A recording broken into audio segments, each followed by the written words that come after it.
Okay, tonight's homework is mixing it up with systems. We did these combinations, these mixtures, but we're not going to really focus too much on those. We talked about them in class. I am going to do question 10, 12, and 13 with you. Actually, number 10 is my very favorite question that we ever ask. I don't know why, I just think it's really funny. I think it's a cute question, and I like it. So let's look at number 10 first, okay? So number 10. So first of all, remember, when we write equations, we're going to try and write, where did it go?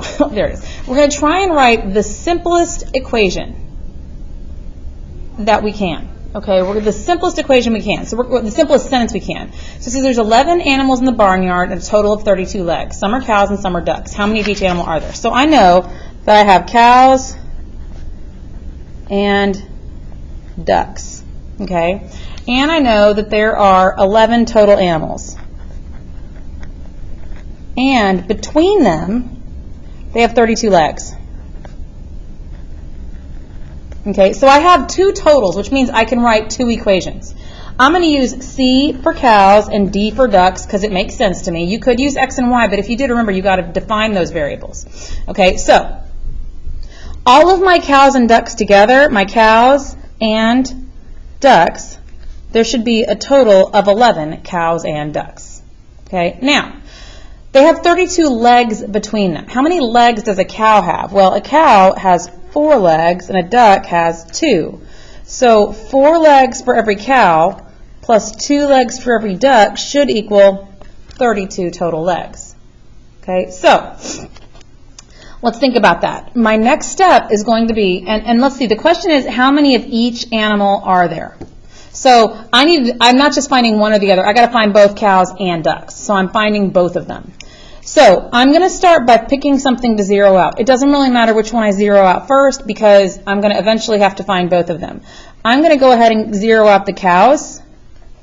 So that means I'm going to multiply everything by -4 because remember, if I have 1 cow and 4 cows and I want them to be a zero pair, I could have 4 cows and -4 cows. That means all I got to do is multiply this top row by -4. Okay? So that's going to turn this one into -4c minus 4d equals -44. And this one's going to stay the same, but I'm going to rewrite it. I saw a lot of people that weren't rewriting it, and what ended up happening was you combined this and this, but they all forgot to combine those two. Sorry, I got to grab a calculator. Hold on, I'm coming right back with the calculator. See? Boom, calculator. Okay. Now again, y'all know I could probably figure this out, but I like to be safe. I have a calculator. I'm going to use my calculator. So my 4c and my -4c zero out. -4d plus 2d is -2d, and then -44. Whoopsie. -44 and 32 is -12. Now I'm going to divide both sides by -2. And I get D equals 6. So what does that mean? That means I have 6 ducks. Okay, now I need to figure out how many cows I have. Okay, C plus D equals 11. Okay, so C plus 6 equals 11. When I subtract 6 from both sides, I get C equals 5. So I have 5 cows and 6 ducks. Let's make sure that that works out, okay? Because I said every cow has 4 legs, so 4 cows for my 5 legs, plus 2 cows, 4 legs for my 5 cows, plus 2 legs for my 6 ducks should equal 32. Well, let's put that in the calculator and see if it does. 4 times 5 plus 2 times 6 gives me 32, so I know that I'm right. Again, word problem means word answer, so that means I have 6 ducks and 5 cows. I don't know why I like that question so much. I just think it's super duper fun. All right, now let's look at number 12. Okay, Gina worked a total of 57 hours last week. So I'm gonna start taking notes. Okay, it says she worked a total of 57 hours last week. So I think that's important. I'm gonna write down 57 hours total. Okay, now it says, and she has 2 part-time jobs. Okay. Okay. One is $8 an hour. So let's start labeling them. So job 1 is going to be X. We'll say job 2 is Y. Okay. Well, the first job, one job, pays $7.25 per hour. The other job is $8. Okay. Her total pay was $438.75. Okay, and again, this is like when we talk about rulers, I read the question, I didn't underline anything. What I did was I rewrote everything over here, everything I knew. All I did was take notes here because I don't want to look at this anymore. This is confusing, okay? So, hopefully I'm doing this right. I don't know, let's see what happens, okay? So, when I add up the number of hours at job 1 and the number of hours at job 2, when I add those up, it should be 57 total hours. Okay. Now, when I add up the $7.25 per hour for however many hours I work at job X with the $8 an hour for however many hours I work at job Y, it should equal $438.75. So now, let's take a look. I'm going to be honest with you, this decimal scares me, so I'm going to eliminate my Y variables. And it says, oh my gosh, this is confusing. How many hours did she work at the job that pays $8 per hour? So $8 per hour is what I'm looking for. So $8 an hour is the one I'm looking for. Maybe I should go ahead and eliminate the X, but you know what? We're going to see what happens. I'm going to go ahead and eliminate the Y because I'm going to be honest with you, the X scares me, okay? So I'm going to distribute these. This turns into negative 8X. Minus 8y, oh, I don't know what that is, let's use the calculator. 57 times 8 is negative 456.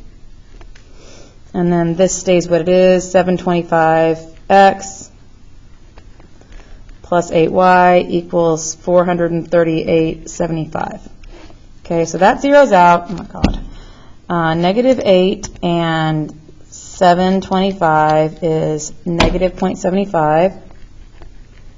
X, oh God, negative 456 and 438.75 equals negative 1725.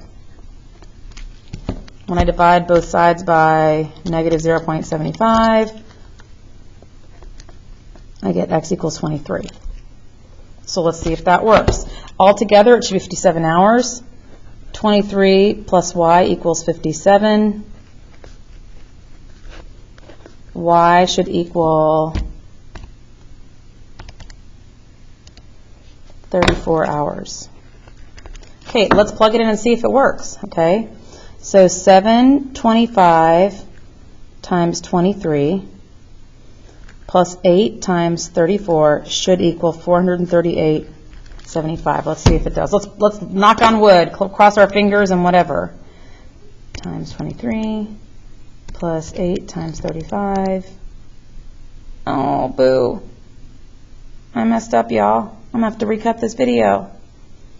Because that's 34. Oh, good Lord, y'all. Does it work now? Yay! Okay. Oops, that should be 34. So the problem is, and that should be 34. Problem is I didn't write down correctly, okay? Yeah, I'm really glad I didn't have to recut the video because, wow, who's got time for that? So what does that mean? The question is, how many hours did she work at the job that pays 8 per hour?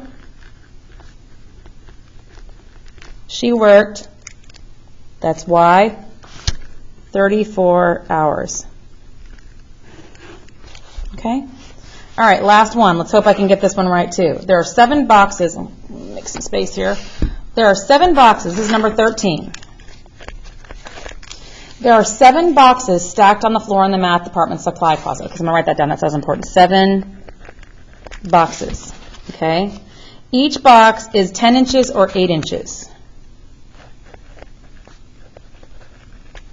So they're 10-inch or 8-inch boxes. The height of the 7 boxes is 5 feet. Okay? How many boxes are 8 inches tall? So I'm trying to figure out how many are 8 inches. I'm going to use like letters that match stuff. So I'm going to use E for 8-inch boxes and T for 10-inch boxes. and I'm looking for E, 8-inch boxes. Okay, now here's the other thing. This is in inches, and that's not. That's in feet. So I can't just say equals 5. Okay, so I'm going to convert that back into inches. There's 12 inches in a foot, so 5 times 12 is 60.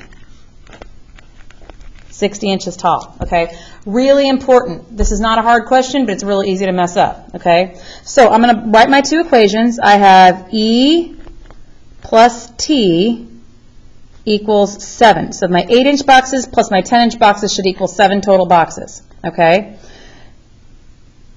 8 for my E's plus 10 for my T's should equal 60, okay? Because 8 inches for every 8-inch box plus 10 inches for every 10-inch box should equal 60 total inches. Hoo-wee. Okay, a lot of words. Now, I want to know how many 8-inch boxes there are. So what I could do is I could eliminate the T's and solve right away. So I'm going to do that. I need to make this negative 10, so I'm going to multiply everything by negative 10. That makes this negative 10E minus 10T equals negative 70. And then this stays the same, 8E plus 10T equals 60. This gives me negative 2E equals negative 10. E equals 5. Now, I like to be right. If E is 5, 5 plus 2 is 10.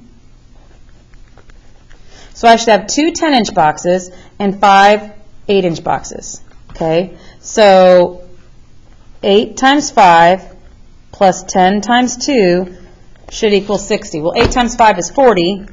10 times 2 is 20. 40 plus 20 is 60. I'm good to go. So the question is, how many 8-inch boxes? There are 5 8-inch boxes. All right? Remember, write the simplest equation that you can. Try to take as many notes as you can. Don't try to keep everything in this word problem. The word problem is what's hard. I don't want to look at these words. I want to look at math. I can do math. Okay?